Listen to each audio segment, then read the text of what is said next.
فرماتے ہیں جب تک ارادہ کرے گا اس کا کوئی گناہ لکھا نہیں جائے گا، اور اگر اس ارادے سے توبہ کر لے تو اللہ تعالیٰ ایک نیکی دے دیتا ہے، ایک نیکی دے دیتا، صرف ارادے سے توبہ کرے تو ایک نیکی مل جاتی ہے۔ اور آقا جہاں فرماتے ہیں کہ آدمی ایک نیکی کا ارادہ کرے تو اللہ تعالیٰ اس ارادے کی وجہ سے اسے برکت دے دیتا ہے اور اس کا ثواب لکھ دیتا ہے۔ کتنی اچھی بات ہے، ہمیشہ نیک ارادہ، نیک کام کرنے کی آرزو دل میں رکھیے، اللہ تعالیٰ صرف دل میں ارادہ کر دینے کی وجہ سے برکت و رحمت عطا فرما دیتا۔ حضور سید عالم صلی اللہ تعالیٰ علیہ وآلہ وسلم کی حدیث پاک آپ کو سناؤں۔ میرے آقا فرماتے ہیں قیامت کے دن ایک شخص ایسا ہوگا، ایک شخص ایسا ہوگا، اس کے بہت سے گناہ ہوں گے، اللہ تعالیٰ اپنے فرشتوں سے فرمائے گا کہ اس کے گناہ صغیرہ، جو چھوٹے چھوٹے گناہ ہیں، اس کے صغیرہ گناہوں کو اس کے سامنے پیش کرو اور کبیرہ گناہوں کو سمیٹے رکھو، اس کے سامنے نہ کرو، اس کے صرف صغیرہ گناہ جو چھوٹے چھوٹے گناہ ہیں اسے پیش کرو۔ فرشتے اس کے تمام گناہ صغیرہ سامنے رکھ دیں گے، اب وہ دیکھ کر کے ڈرے گا یہ تو صغیرہ گناہ ہے، ابھی گناہ کبیرہ باقی، وہ بھی سامنے آئیں گے۔ میرے آقا فرماتے ہیں جب گناہ صغیرہ سامنے آئیں گے اللہ تعالیٰ فرمائے گے یہ تمہارے گناہ، یہ تمہارے گناہ، یہ تمہارے گناہ، یہ تمہارے گناہ، یہ تم نے ایسا کیا، یہ تم نے ایسا کیا، تم نے ایسا کیا، تمہارے ہی گناہ ہے۔ وہ عرض کرے گا ہاں مولا، انکار کی سکت مجھ میں نہیں ہے، یہ میرے ہی گناہ ہے۔ اب وہ ڈرتا رہے گا کہ اب بڑے گناہ سامنے آئیں گے،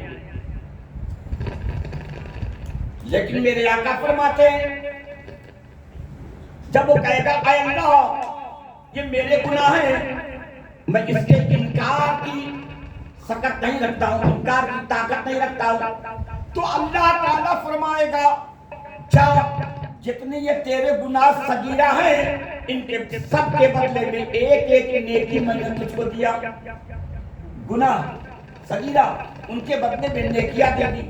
میرے آقا فرماتے ہیں جب اللہ تعالیٰ ان گناہ صغیرہ کے بدلے میں اسے نیکیاں عطا فرمائے گا تو فوراً کہے گا، جھٹ سے بولے گا اے اللہ میرے تو اور بھی گناہ ہیں لیکن میں انہیں یہاں دیکھ نہیں رہا ہوں، یعنی گناہ کبیرہ، میرے گناہ اور بھی ہیں میں یہاں نہیں دیکھ رہا ہوں کو۔ راضی کہتے ہیں مصطفیٰ جان عالم صلی اللہ علیہ وآلہ وسلم اتنا کہہ کر کے ہنس پڑے، نبی کونین کے چہرے مقدس میں مسکراہٹ آ گئی۔ اللہ کے نبی نے اس طرح تبسم فرمایا کہ آپ کے دانتوں کے داغ نظر آ گئے۔ میرے بزرگوں دوستوں، پھر مصطفیٰ جان عالم نے فرمایا بندہ کتنا حریص ہوتا ہے، کتنا لالچی ہوتا ہے کہ اللہ تعالیٰ نے اس کے گناہوں کو اس کے سامنے رکھ دیا، دکھا دیا، اور اس نے اپنے گناہوں کے متعلق کہہ بھی دیا کہ ہاں میرے گناہ ہیں، اور انتظار کرتا رہا کہ اب میرے گناہ کبیرہ سامنے آئیں گے۔ لیکن جب اللہ تعالیٰ نے اس کے گناہوں کو بخش دیا تو کتنا حریص و لالچی ہے کہ اب بڑے گناہ کے بڑھتے کے چکر میں پڑ گیا۔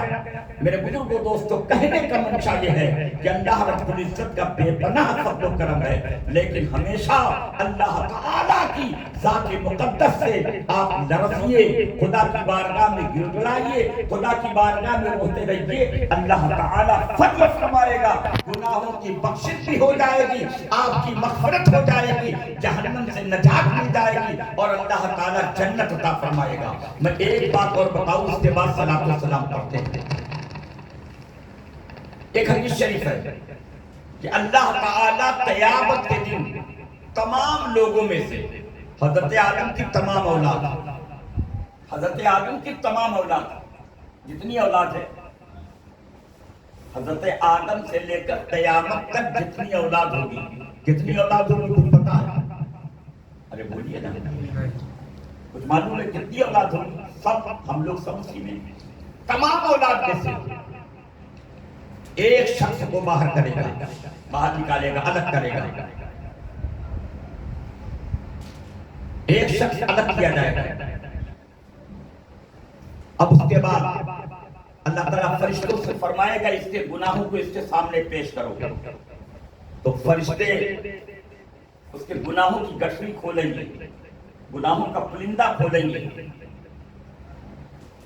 تو اس کے گناہوں کی گٹھری ہے وہ ایک تو نہیں ہوگی، 99 دفتر،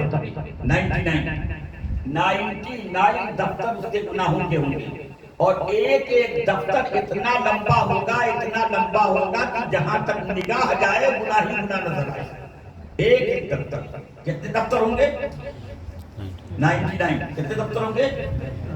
99 دفتر ہوں گے، ایک دفتر اتنا لمبا، سوچو 99 دفتر کتنا لمبا ہوگا۔ اللہ تعالیٰ اس سے فرمائے گا یہ سب دے رہے ہیں، تو نے یہ سب گناہ کیا، یہ سب دے رہے ہی دفتر ہے، وہ کہے کہاں جا۔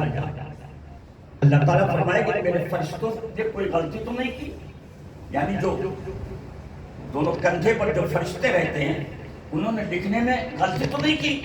نہیں مولا، سب میری غلطی ہے، سب میرے گناہ ہیں، دیکھ لو۔ وہ دیکھے گا نہیں، مولا میرے گناہ ہیں۔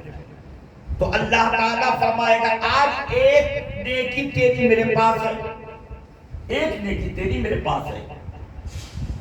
پھر اللہ تعالیٰ ایک پرچہ نکالے گا جس پر لکھا ہوگا اشہد ان لا الہ الا اللہ واشہد ان محمد عبدہ ورسولہ۔ اللہ تعالیٰ فرمائے گا یہ پرچہ لے، کون سا پرچہ؟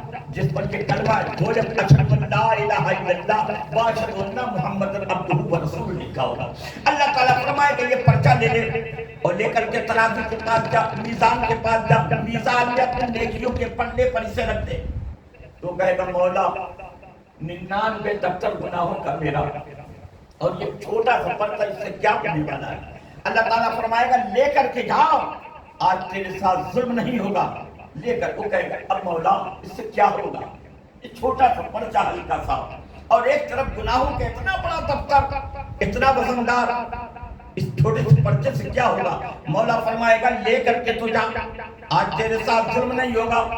اب وہ پرچہ لے گا اور لے کر کے میزان کے پاس، ترازو کے پاس جائے گا، اور جیسے ہی وہ چھوٹا سا پرچہ نیکیوں کے پلے پر رکھے گا، نیکیوں کے پلے پر رکھے گا، پرچہ رکھتے ہی اس کی نیکیوں کا پلڑا بھاری ہو جائے گا، اور وہ 99 دفتر گناہوں کا ہلکا ہو جائے گا۔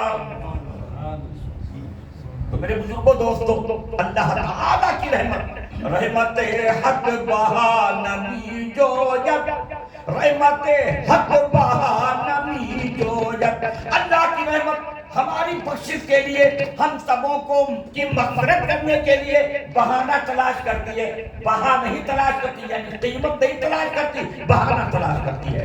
اے لوگوں نیکیاں کرتے رہو، اللہ تعالیٰ کب فضل فرمائے، اس کی رحمت کب جوش میں آ جائے، ہماری بخشش ہو جائے، اسے کوئی نہیں جانتا ہے۔ بس آپ انتہائی خوددلی اور محبت کے ساتھ اللہ کی بارگاہ میں اپنے گناہوں سے توبہ کرتے رہیے اور نیک کام کرنے کی کوشش کرتے رہیے، اللہ کا فضل ضرور ہمارے شامل حال ہوگا۔ یہاں پر ایک بات اور بتاؤں گا، جسے روح البیان، دفتر روح البیان نے اپنی کتاب میں لکھا ہے، ایک حدیث شریف نقل کی انہوں نے کہ قیامت کے دن جب اللہ تعالیٰ حساب و کتاب کر رہا ہوگا تو ایک شخص ہوگا جس کی نیکیاں بہت کم ہوں گی، گناہ بہت زیادہ ہوں گے، گناہوں کا پلہ اس کا خوب بھاری ہوگا، نیکیوں کا پلہ بہت ہلکا ہوگا۔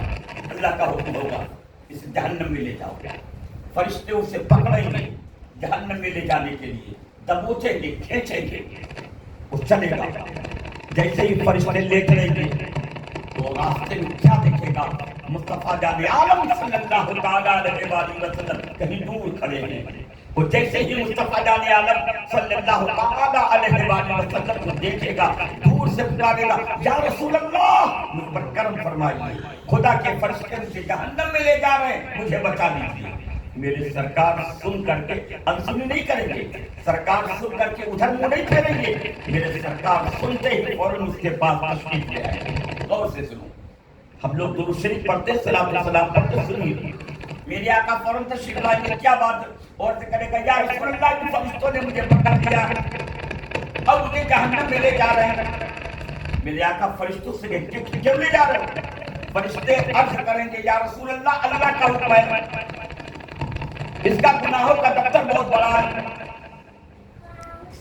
گناہ بہت زیادہ ہے، اس کی نیکیاں بہت کم ہیں، اس لیے جہنم میں لے جانے کا حکم ہے. تو میرے آقا فرمائیں گے ذرا میرے سامنے وزن کرو، میرا امتی ہے میں دیکھوں اس کے گناہ کتنے زیادہ ہے، میرے سامنے دوبارہ وزن کرو، میرے سامنے لے چلو وزن کرو میں دیکھوں. اب فرشتے اسے پھر لائیں گے میدان کے پاس اور اس کی نیکیوں اور گناہوں کو ایک ایک پلے پر رکھیں گے. ایک پلے پر نیکیاں، دوسرے پلے پر گناہ. جیسے یہ فرشتے رکھیں گے تو وہی ہوگا کہ گناہوں کا دفتر بھاری ہوگا، نیکیوں کا پلہ ہلکا ہونے لگے گا. میرے آقا حضور سید عالم صلی اللہ تعالیٰ علیہ وسلم فوراً اپنے جیب میں ہاتھ ڈالیں گے اور ایک چھوٹا سا پرچہ نکالیں گے اور اس کی نیکیوں کے پلے پر رکھ دیں گے. جیسے ہی نیکیوں کے پلے پر کاغذ کا ٹکڑا رکھیں گے نیکیوں کا پلہ بھاری ہو جائے گا، گناہوں کا پلہ ہلکا ہو جائے گا.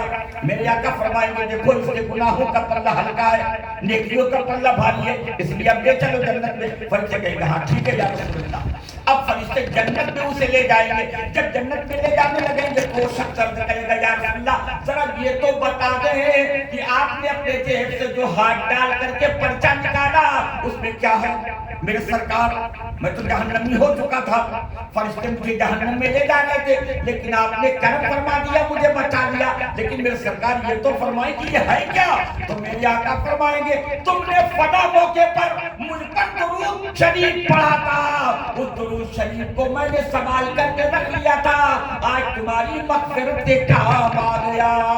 اس لیے میرے بزرگوں دوستو ہمیشہ سرکار کی بارگاہ میں درود شریف پڑھتے رہیے، صلاۃ و سلام پڑھتے رہیے. جو بھی نبی پر درود پڑھتا ہے اللہ تعالیٰ اس پر خوشی کا اظہار کرتا ہے. جو نبی پر صلاۃ پڑھتا ہے میرے آقا خود فرماتے ہیں اللہ تعالیٰ میری روح کو میرے جسم میں واپس کر دیتا ہے اور جو مجھ کو سلام کرتا ہے میں اس کے سلام کا جواب دیا کرتا ہوں. میرے بزرگوں دوستو قرآن عظیم نے ان اللہ وملائکتہ یصلون علی النبی یا ایھا الذین آمنوا صلوا علیہ وسلموا تسلیما. بے شک اللہ اور اس کے فرشتے یصلون علی النبی اپنے نبی پر درود بھیجتے ہیں.